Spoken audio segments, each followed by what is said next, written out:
nama saya Safira Holine Helmi. Saya akan menjelaskan mengenai jenis dan hierarki peraturan perundang-undangan yang mengikat peraturan dan ketentuan resmi negara atau pejabat yang ditunjuk melalui peraturan yang ditetapkan dalam peraturan perundang-undangan.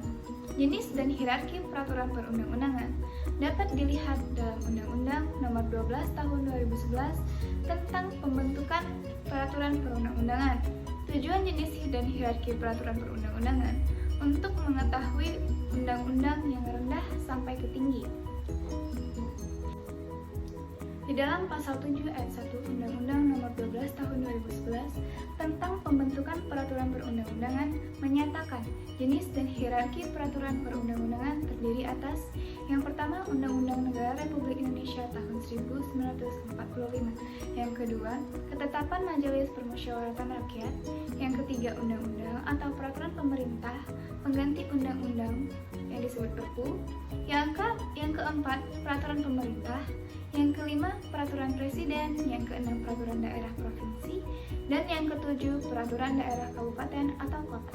Dalam pasal 8 ayat 1 menyatakan jenis peraturan perundang-undangan yang disetujui sebagaimana dimaksud dalam pasal 7 ayat 1 meliputi peraturan yang ditetapkan oleh Majelis Permusyawaratan Rakyat, Dewan Perwakilan Rakyat dan Perwakilan Daerah, Mahkamah Agung, Mahkamah Konstitusi, Badan Pemeriksaan Keuangan, Komisi Yudisial, Bank Indonesia, Menteri, Badan Lembaga, dan Komisi setingkat yang mengatur dengan undang-undang dan pemerintahan atas perintah undang-undang Dewan Perwakilan Rakyat, Daerah Provinsi, Gubernur, Daerah Perwakilan Rakyat Daerah, Kabupaten atau Kota, Bupati atau Wali Kota, Kepala Desa, atau yang setingkat.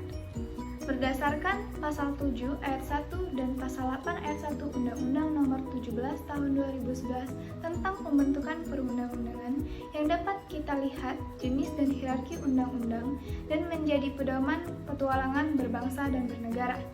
Setelah membahas jenis dan hierarki peraturan perundang-undangan, kali ini saya akan menjelaskan tentang peraturan perundang-undangan di Indonesia, Undang-Undang Nomor 12 Tahun 2011 tentang pembentukan perundang-undangan dan Peraturan Presiden Nomor 87 Tahun 2014 tentang peraturan pelaksanaan Undang-Undang Nomor 12 Tahun 2011 tentang pembentukan peraturan undang-undang. Berikut adalah langkah-langkah yang harus dimiliki dalam pembuatan peraturan perundang-undangan. Tahapan pembentukan peraturan perundang-undangan telah diatur dalam Undang-Undang Nomor 12 Tahun 2011 tentang pembentukan peraturan perundang-undangan, Peraturan Presiden Nomor 87 Tahun 2014 tentang peraturan pelaksanaan Undang-Undang Nomor 12 Tahun 2011 tentang pembentukan peraturan perundang-undangan. Berikut adalah tahapan yang harus dipenuhi dalam pembentukan peraturan perundang-undangan. Yang pertama, perencanaan peraturan perundang-undangan. Perencanaan penyusunan peraturan perundang-undangan dilakukan dalam prolegnas merupakan skala prioritas program pembentukan undang-undang dalam rangka mewujudkan sistem hukum nasional. Yang kedua, penyusunan peraturan perundang-undang. Rancangan peraturan perundang-undang prolegnas dapat berasal dari eksekutif atau legislatif. Yang ketiga, pembahasan dan pengesahan rancangan undang-undang. Pembahasan rancangan peraturan perundang-undangan dilakukan oleh eksekutif bersama legislatif. Rancangan peraturan perundang-undangan yang telah disetujui bersama oleh legislatif dan eksekutif disampulkan oleh pimpinan legislatif kepada pimpinan eksekutif untuk disahkan menjadi undang-undang.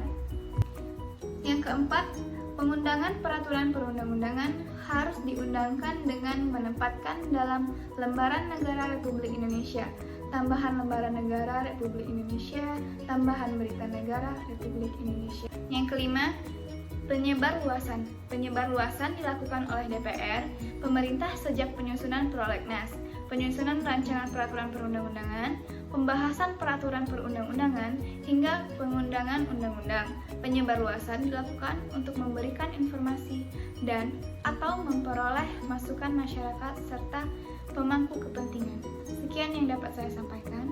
Assalamualaikum warahmatullahi wabarakatuh.